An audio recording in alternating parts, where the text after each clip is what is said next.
So the Bill of Rights is found in Article 3 of the 1987 Constitution.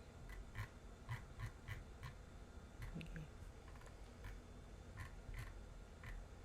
So Section 1 states, no person shall be deprived of life, liberty, or property without due process of law, nor shall any person be denied the equal protection of the laws. So what is due process? Due process furnishes a standard to which the governmental action should conform in order that the deprivation of life, liberty, or property in each appropriate case be valid. So, Section 1 tells us that the government may deprive a person of life. So, for example, if there's death penalty, because we have death penalty in the Philippines, it's only that it's suspended as of the moment, and Congress may pass a law that reinstates death penalty should they wish. The government may also deprive a person of liberty. That is, if, for example, a person commits a crime, then the accused, will then be taken into custody and maybe detained or maybe imprisoned. So that's a deprivation of liberty. There's also deprivation of liberty, for example, if there's a whole departure order and a person may not be allowed to travel. So when you say liberty, like your freedom to travel, your freedom to be where you want to be. That's an example of a deprivation of liberty. The government is allowed to do that as well. The government may be allowed to deprive a person of property as well. That is, if, for example, when the state exercises its police power and deprives a person of a property that is declared noxious or is considered as like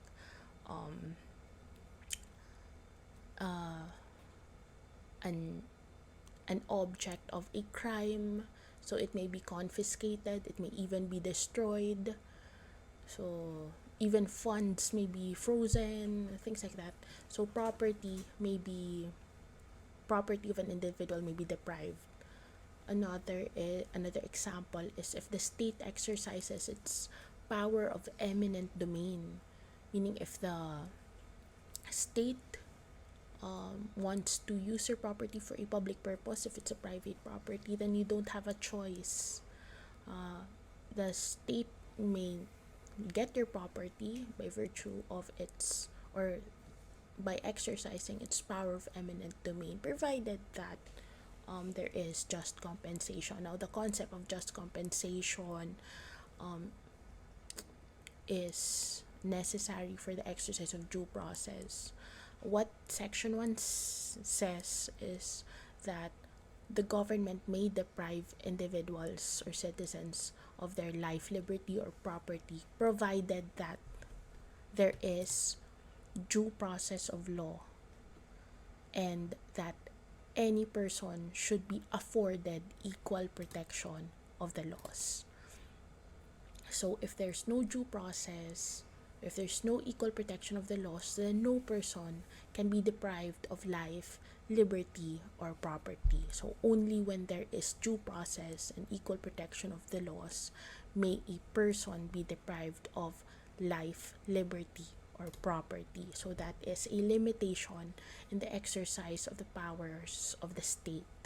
It's universal in application to all persons without regard to any difference in race, color, or nationality. So this Section 1 is not applicable, Section 1 is applicable not just to the citizens of the Philippines, but all those who live or sojourn in the Philippines, so who are in our territory. Artificial persons are also covered by the protection, but only insofar as their property is concerned, because juridical persons or artificial entities, they don't have life, they don't have liberty. So it's only with regard to their right to property. The guarantee again extends to aliens and includes the means of livelihood, because livelihood is considered as property, or economic rights are considered property.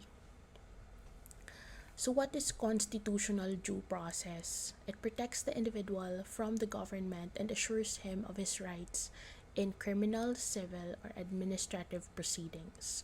The lack or deficiency in constitutional due process voids the decision made by the state through its courts, of course. So, constitutional due process, basically due process that is found in the Constitution.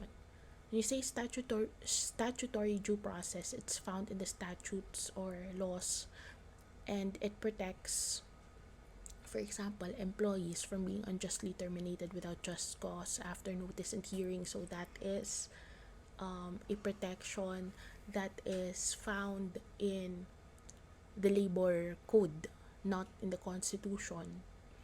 The lack or deficiency in statutory procedural due process does not void the decision of the corporation or company if the dismissal is found to have been made with just cause. But if it's not with just cause, then it's void. So even companies are required, private companies are required to comply with the statutory due process, because again, due process should be afforded to an individual regardless of the kind of proceeding, whether it's criminal, civil, or administrative.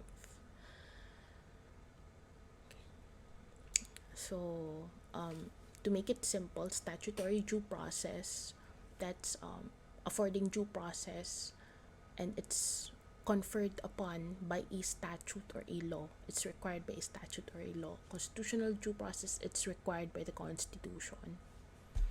So, I've been talking about procedural due process, that is making sure that a person is informed of the accusation against him, and that he is afforded the opportunity to be heard, for his case to be tried and to be heard, and for a decision to be rendered, and that the decision must be that the tribunal or the court or any person or authority hearing the case or trying the case must arrive to the decision fairly and justly. So there shouldn't be an abuse. So that's the essence of due process, to make sure that procedures that ensure fair play and justice be followed. Substantive due process is when lawmakers make laws that are fair, reasonable, and just. So it's not so much about the procedure, but rather it's an obligation of our lawmakers, our senators and congressmen, to make laws that are fair and that are just. So the requisites are that there shall be a law prescribed in harmony with the general powers of the legislative department of the government, and that this law is reasonable in its operation. It shall be enforced according to the regular methods of procedure prescribed, and it shall be applicable alike to all citizens of the state or all of a class. So it's possible that it's applicable not just to citizens, but all those who live or sojourn in our territory, in the Philippine territory.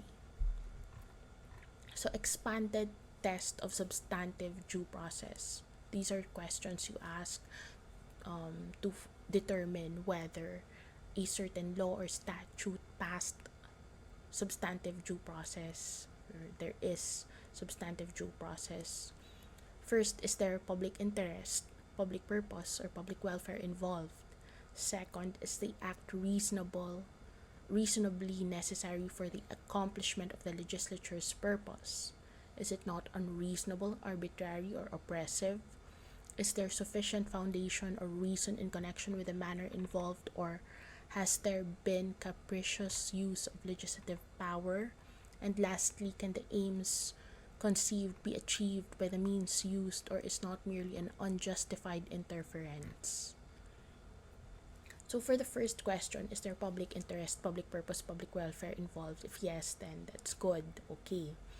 Is the act reason? Because if there's no public interest, public purpose, or public welfare involved, what's the point of the law? Second, is the act reasonably necessary for the accomplishment of the legislature's purpose? It shouldn't be something that is useless or that is, it must be purposeful. Okay, especially if it's a law that, if it's a criminal law, especially if it's a criminal statute. Is it not unreasonable, arbitrary, or oppressive? Because if it's unreasonable, arbitrary, or oppressive, then it will fail the test of substantive due process. And is there sufficient foundation or reason in connection with the manner involved, or has there been capricious use of legislative power? If the answer here is yes, then it has failed the test of substantive due process. And for the last question, can the aims conceived be achieved by means used, or is not merely an unjustified interference? If yes, then it passed the test of substantive due process, because if it's just an unjustified interference, then there is no substantive due process. Therefore, the law should be struck as unconstitutional. So what's lawful subject and lawful means? When you say lawful subject, the interests of the public in general, as distinguished from those of a particular class, require the intervention of the state. Lawful means is the means employed that are reasonably necessary for the accomplishment of the purpose and not unduly oppressive on individuals. So, the legislature is required in the process of creating laws to have a lawful subject and lawful means. Lawful means for the enforcement of such law. Publication of laws, very important. Before a person may be bound by law, he must be officially and specifically informed of its contents. For the publication requirement, laws refer to all statutes, including those of local application and private laws. In other words, the publication of laws of a public nature or general applicability is mandated by law. Of course, it's important to inform people of the law before they are expected to comply. How can they comply with something that they do not know? Of course, ignorance of the law excuses no one, provided that such law was published, okay, or the publication requirement is complied with. However, the publication requirement does not cover internal regulations issued by administrative agencies which are governed by the local government code, because for those internal regulations, it need not be published to the public. Rather, it just needs to be disseminated within the said administrative agency or the agency involved. And if there's publication, it must be full, or there is none at all. Procedural due process. So the minimum requirements of due process are notice and hearing. However, notice and hearing are not required in every case, for there are an admitted number of exceptions in view of the nature of the property involved or the urgency of the need to protect the general welfare from a clear and present danger. Instances when the need for expeditious action will justify omission of these requisites. Void for vagueness. Facial challenge is allowed because of possible chilling effect upon protected speech. A law is unconstitutional because it fails to accord persons fair notice of the conduct to avoid. Law enforcers have unbridled discretion in carrying out its provisions. A vague law, okay, of course, a vague law is void. A vague law that lacks clarity and precision is void. Basis for void of vagueness is the lack of comprehensible standard. Vague laws violate due process, specifically substantive due process, and it's inapplicable to penal statutes except when the statute is challenged, is applied, or involves free speech. What is the overbreadth doctrine? A law is unconstitutional because a government purpose may not be achieved by means which sweep unnecessarily broadly and thereby invade the area of protected freedoms. So the basis of an overbroad law is the means that it sweeps unnecessarily broadly. So it's too broad. Overbroad laws invade protected freedoms, and it's inapplicable to penal statutes except when the statute is challenged as applied or involves free speech. So, facial invalidity test. Whether the language conveys a sufficiently definite warning as to the prescribed conduct when measured by common understanding and practice.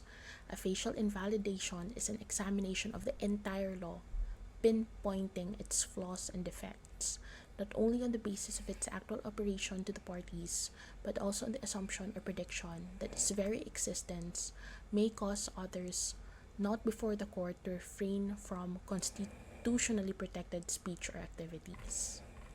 When you say as applied challenge, it considers only the extant facts affecting real litigants.